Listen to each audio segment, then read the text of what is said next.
Hello and welcome to Radio Waves. I'm your host, Kris Poliquin, and this is a production of Red Apples Media. We're broadcasting out of WLBE, my 790 AM Real Country, out of Leesburg, Florida. And if you're watching us on television, you're doing so on Lake Sumter TV, Comcast Channel 13, Bright House 498, and CenturyLink Prism Channel 83. So today I've invited the president of Kevco Builders, Mr. Joe Ziler, to discuss the upcoming Parade of Homes this year and just talk about what you can expect when you go from some of these homes. We'll talk about some of the two homes that he actually has in the parade and get into some of the community involvement that Kevco Builders is a part of. So, Joe, thanks again for coming back onto the show. Thank you very much for having us again. Oh, anytime. You know that. If I could get you in, well, maybe not. Exactly. Yeah. So let's start off with, let's do a year recap. So you actually won number one builder for Lake County last year, did you not? Well, yeah, the Parade of Homes last year was very successful for us to the point where at the end of the year when we tallied up all of the business that we had done here locally versus our competitors, we had pulled more permits and built more houses than any of the local custom home builders all combined. So it's quite an accomplishment for us. Last year, there's a lot of builders around there. Yeah, we kind of honed in on the top 4 or 5 in the area, 5 or 6, and tallied up all of their permits and homes that they had completed for the year versus what we had done. We finished 62 homes last year, 62 deliveries to clients, and did almost $24 million worth of business. It was just a record year for us. It was unbelievable. That's amazing. Well, we're still having a large growth in Lake County, in Central Florida. Yeah, this part of Central Florida has kind of become its own little microeconomy with the expansion of the roadway. Mm-hmm. We're hearing that a lot from folks in one of our neighborhoods out east of Eustis, Black Bear, the golf community. Most of the folks that are building with us out there are from the Orlando area. So Maitland, Longwood, lived in that area, still work or are thinking about retiring here in the next couple of years. And it's an easy commute to Orlando from there with the new road expansion. So they're selling their homes. They're moving out to a little quieter, more rural area and getting out of the rat race of the traffic and actually building a house for less money than they're selling their other one for. So that's quite a transition. So. I bet, and I expect that's probably going to continue the same way because that 429 is like streamlining traffic into here. Yeah, that, and it's unbelievable how fast they're doing it. And I mean, they've talked. I moved here in 05, and they talked about that road, and I thought it would never come, and here we are. And then, right. I mean, they keep talking about the next leg and the next leg of it. And when this final leg, which the meeting is actually tonight on, it's going to drop into Highway 44, just east of Britt Road. At 439 right there. There's a power substation on the left, and it's going to come from Round Lake around Hills of Mount Dora off of Wolf Branch and drop right into 44. That's going to be one of the final legs of it. So it's just amazing. And we've already got housing developments out there now. So yeah, I expect we're going to see a lot more. You know, the smart ones and the wealthy ones did a land grab out there 15 years ago. So right. Those areas are now being platted and developed. In fact, the city of Mount Dora is annexing in a big part of that area for the new redevelopment district out there. I mean, that's going to be it's going to be just huge for the area. So, oh, yeah. No doubt about it. No doubt about it. So that's got to be a telling sign for Kevco Builders. Yeah, it'll be great for us. You know, I don't develop communities, don't care to develop communities. That's not our niche. But even for the custom market, just as a matter of market share, mm-hmm. It's going to create, more people in this area. And as a result, our market share, even staying consistent, our numbers should go up as a matter of just a relative percentage of market share based on the population. So I'm really looking forward to it. Oh, I bet. And again, it's because of the product that you provide, quite frankly. Yeah, I think the combination of the product, the customer service, we keep a pretty tight circle here. All the business that we do is only in about 15 miles of our office in Eustis. We've currently got 44 homes under construction, and I turn down business. And that's as of right now. Today. 26 in backlog that's in some type of financing or permitting, and 44 under construction. I don't build any further south than about Groveland, and I don't build any further east of my office other than like West Orange County, like Apopka area. So, and then north up into like Umatilla. So I've gone west over into like the Lady Lake area. So everything's very, very, very close proximity to this area. And I like to keep it that way. That keeps our quality control really in check. Sure. So Sure. like to be able to get in the truck and within 20 minutes see a multitude of houses that we have under construction. So Sure. So let me ask you this then. With all this building, because I mean, that's a large number, I think, by any standard. What kind of trends have you found? Or have you seen any new trends? Because, 10 years ago, there were red doors or, things like that. What do you see people shifting to? There's two distinct things. In fact, one, Mission Inn of all places, sat a little dormant for a while. And now we've sold a couple of homes in there, and that's that Mediterranean look. That's what's required in there, and that's coming back to a certain demographic. But the very unique demographic to this area for home building trends is the kind of what's old is new again, that retro farmhouse, contemporary farmhouse look. So the whites with the bronze windows, the whites with the whites, the country front porch, the hardy siding on them, the metal roof accents, the wood beam, warm, homey feeling inside of the house instead of the sterile, like your homes from growing up where they had a formal living room, and you didn't want to sit on the furniture. That's long gone. Good. So it's that real, you don't have plastic on the furniture anymore either, right. like grandma's house. So it's that really cool retro farmhouse look that we've done quite a few of, and that's very, very lends itself well to this area, this part of Central Florida. Now, I see one of your homes, and it's an award winner on this month's Style magazine. That was a this is kind of what you're talking It about, is, right? Yep, absolutely. That was a Southern living type farmhouse, Lynn Lambert's home, which is over in Lake Seneca area, east of Eustis. She was one of the first clients that built in there with us, and she brought me a plan and kind of put together her dreams. That was a very unique home because it had really neat southern kind of Georgia flair to it, where you'd have in Virginia, where you'd have the main body of the home. Then there was a vestibule that went out to a separate kind of box that was the master suite, master bath.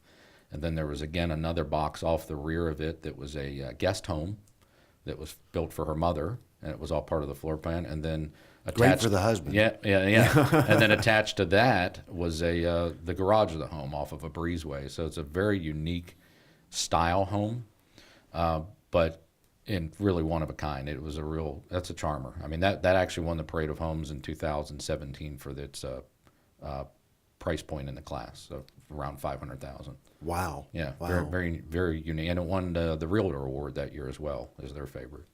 Okay, so now, that sounds totally different than any house I've ever been in, and I've yet to have the privilege to see that outside of the pictures.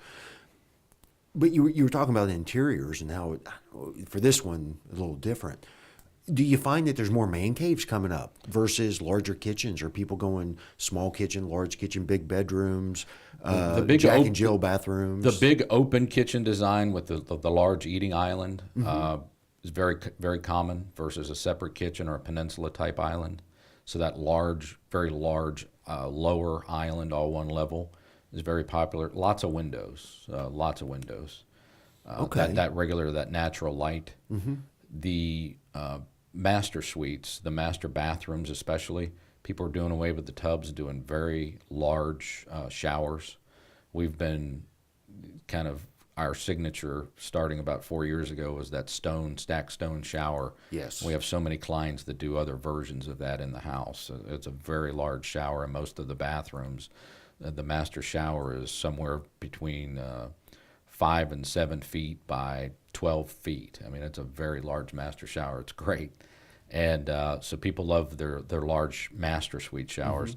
The man caves, the home theaters, those type of things, that's a small, probably a single-digit percentage of clients these days. What's become very popular is like an air-conditioned garage space. where that man cave is kind of more converted to that garage now. Really? Yeah, so the men care about the garage, the women care about the house, and then the outdoor living spaces. People really, because we're in Florida, people Right. like those outdoor living spaces, even if they don't have a pool. They like the larger lanais, they like the screen cages. Even if you don't have a pool, doing a large pool cage with pavers and a large, nice outdoor space, the outdoor Sure, kitchens. like a fire pit, maybe a grill, something like that. Fire pits have come up a lot in the last 6 months with folks. Yes. Really? Yes, they have. Well, this is a great place for winters and fire. Yes, it is. Not yeah. so much for the summers. Summertime. Yeah. Right. But even then, it's therapeutic. You know? Yeah, it is. It really is. Therapeutic. So. Okay. Well, we need to take a quick break, and when we return, I'd like to start talking about some of your entries for Prada Homes and your community involvement. All right, great. We'll be right back.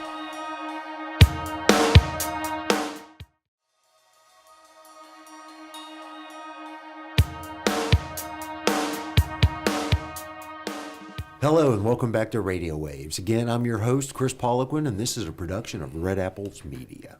So before the break, we were talking about some trends here in Lake County that Kevco Builders are starting to see in building homes. So Joe, let's talk about this year's Prada Homes. You've got, how many entries do you actually have? 2. Okay. I changed my business model on that in the last 3 or 4 years. You know, I used to have 5. And, Wow. and all. That's a lot of preparation.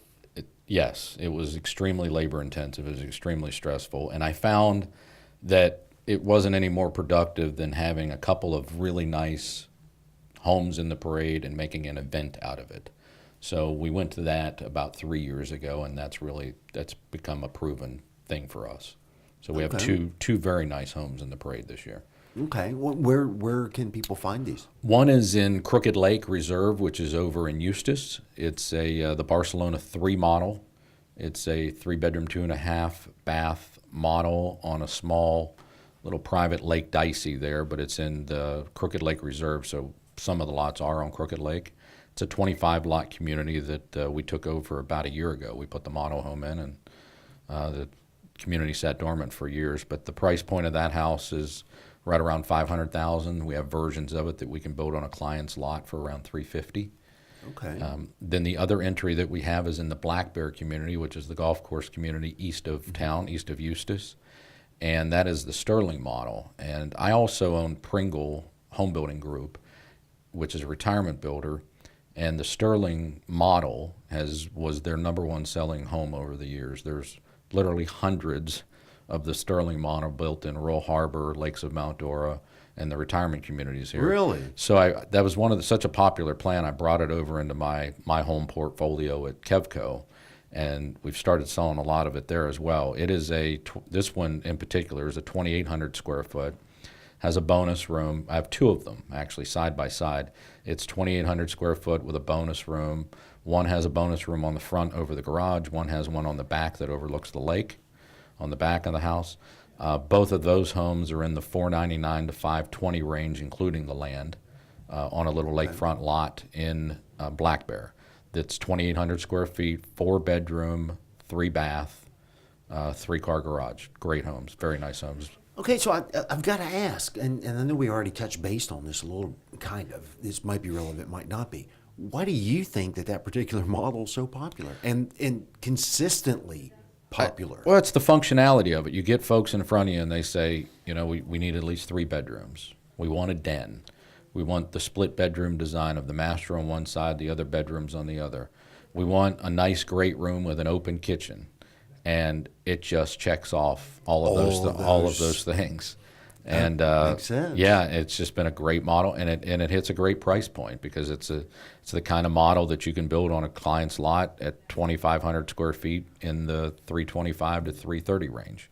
So we've got probably a half a dozen Sterlings going right now around Lake County on different clients' lots, which is about 60 or 70% of our business is custom homes on clients' lots, either that we find the land or they come to us as kind of the premier custom on your lot builder. We've got other communities that we do have and control lots in, like Crooked Lake, Black Bear, and Lake Seneca, but 60 or 70% of our business is on a client's lot. Okay. So the Prada Homes itself, what why do you think people should participate in this, and who should participate? Well, it's a great opportunity for all the builders in Lake County to showcase their product and showcase their work to the general public. So, we get clients that come in the door that are just looking at the latest decorating trends. So it's important when they walk in the door to ask them if they're just looking or if they're in the market to build a house. So because those two things dynamically separate, two groups of folks. But the other thing is the Parade of Homes has shelf life to it. I've found in the past that I'll have someone come in this year that actually went through the parade 2 years ago, and that was their first introduction to us. And now they're finally getting to the point where they're selling their current home and they want to build, and they're in front of us. Okay. So it's really a great opportunity to showcase what we do as a builder, and it's great for the clients to be able to go around and shop different builders and see the different trends and what the different builders offer as their standards and as their upgrades and as their quality. So. Okay. Now, I know you've probably had to answer this 1,000 times over, but I think it's important. Can you give our audience the definition of what the Kevco difference is? Because I think that, as a home buyer, I think that actually plays, that's an important role. Yeah, I think image. Part of it, and that started in an economic downturn in order to really delineate ourselves separate from the competitors, and then it stuck. And, with us back then, and it holds true today, it's, doing the larger baseboards in the houses, the crown molding accents in the houses, all of the exteriors in the houses have some type of stone accent on them as a standard feature. The rounded corners on the drywall, which gives a really nice look that people like here in Florida. Granite countertops as a standard. Oh, yeah. And big. So all of those things have kind of... You're saying standards. Standards, yep. And, the house that you spoke of on Style Magazine, that was one of the things in the testimonial that Lynn Lambert did, where she spoke that all the other builders she spoke to, those were all upgrades. And we had very generous allowances that we gave for their cabinetry and their appliances, plus we had all these other items like the countertops that were standard features in the home. And that's really what has set us apart. And we've noticed where the competitors then have kind of come up on their own spin on that. They have their own advantage or their own different type thing in their Something marketing to as try well. to separate themselves. Absolutely, yes. But we're the leader in it, so that's a great place to be. Oh, absolutely. Absolutely. And if one of our listeners or anyone at any time wanted to get more information on Kevco Builders himself, where can they get that information? Give us a call at 352-742-3398. We're located at 2104 South Bay Street in Eustis, or you can visit our website at kevcobuilders.com. Okay. And if they wanted to get specific information on the Parade of Homes, they can do, I assume, go to your website? Absolutely, yes. We have a link on our website for the Parade of Homes. Okay. If you go across the top tab, it's this year's Parade of Homes. It's a POH link, and it tells you all the information, the address, and all the entries, and tells us, the information of previous entries and this year's entries as well. Great. Yep. So I'm going to shift gears on you because I'd like our audience to know your involvement in their local community. And you are a part of a partnership for a program that's kicking off. Can you talk to us a little bit about SpeakOut and let our audience know what that is and why it's so important? Yeah, SpeakOut kind of came to us through some, putting some feelers out to the local community of different ways that we could use donation dollars that I set aside to help. And the school district, because of what's gone on in our schools across the country, it's an app actually called SpeakOut, and it's an anonymous app that the kids can put on their phone where they can anonymously report tips of any type, whether it's bullying, whether it's threats at school, whether it's somebody that has a weapon, any type of thing like that, and it's anonymous. They can hit a button and it goes straight to 911. They can hit a button and call 911, or they can text an anonymous. Really? Yes. And obviously law enforcement, everybody's going to know where they came from, Sure. So it vets out the false ones. But we did a partnership with Lake County Sheriff's Department, Lake County Schools, and Livestream to wrap the new maintenance vehicles at the schools So there's, I believe it was 6 or 8 new maintenance vans they make their ways around Lake County, so they're going to have the SpeakOut information on it. The kids are going to see it. There's SpeakOut posters in the schools. I was at Taveri's middle school for a band event last week and saw the posters at the schools. And then we're also working with Peyton Grinnell and the Sheriff's Department on 2 resource officer law enforcement vehicles to wrap those with the messaging as well. So we're donating the funds for all of these. And the 2 resource vehicles, one's a pickup truck that will be due in October, and the other one's a current, I believe it's a Ford Taurus that we're working on the graphics now to wrap that vehicle for them free of charge as well. So, and that'll be great because these resource officers are, make a great presence in the schools and a great impact in the local schools every day. So. Sure. And it sounds like this truly gives kids an avenue. It does. Without having to be bullied for bringing something that's potentially very important. Very important, to other, Yeah, they can do it on their phone anonymously to the point where no one would know. Right. Where if they go tell someone at the school, like a guidance counselor or a principal or a teacher, chances are another student could find out. Right. And then it turns a bullying situation exponentially into a bullying situation. Right. So this has really become something that Diane has gotten behind and really wants to do in the schools. The SpeakOut was so important to them, and because it was important to them, we went ahead and put the funding behind some different initiatives that we have coming up this year and next year in the schools. Absolutely. I think it's a fantastic program. I really do, especially with the climate nowadays where so many, they're still young, and too many times they don't know how to handle serious. Absolutely don't. Yeah. Serious issues, and what's their alternative? Maybe mom, maybe administrators, or YouTube, or their friends. So right. I think I really like this program. I hope to see more community members get behind it. Yeah, we wanted to wrap a school bus, and come to find out that's illegal. So right. They're yellow for a reason. Safety issues. Yeah, they're right. yellow for a reason. So right. Yeah, we had this grand vision of wrapping a couple of school buses with it, but we can't do it. So. Well, let's do it. Well, maybe we can do one. We really just for show and tell at different trade shows or something along those lines. Because that would have been fantastic. That's a large as a billboard. Yeah, that'd be a large green bus. Oh. Well, all right, Joe. Real quick before we wrap it up, where can people get more information about Kevco Builders, whether it be the parade of homes or anything that they'd like to find out? For a personal appointment with me, you can give us a call at 352-742-3398. Again, or go to our website, find out a little bit about us at kevcobuilders.com. If you call our office, you speak to Jane, she sets up the appointment with me. I meet every customer, every client that builds a house with us. I meet every one of them. That's just become our business model. That's what I like to do. I like the front end of it. I like the design aspect of it. That's cool. And that's really that personal touch that you get with a local builder. Yeah, absolutely. Well, Joe, thank you again so much thank you for very taking much. Out of your time. I know this is the busy season for you. Yes, it is. Thank you. All right. Well, that wraps up Radio Waves. I've been your host, Kris Poliquin. Thanks for joining us.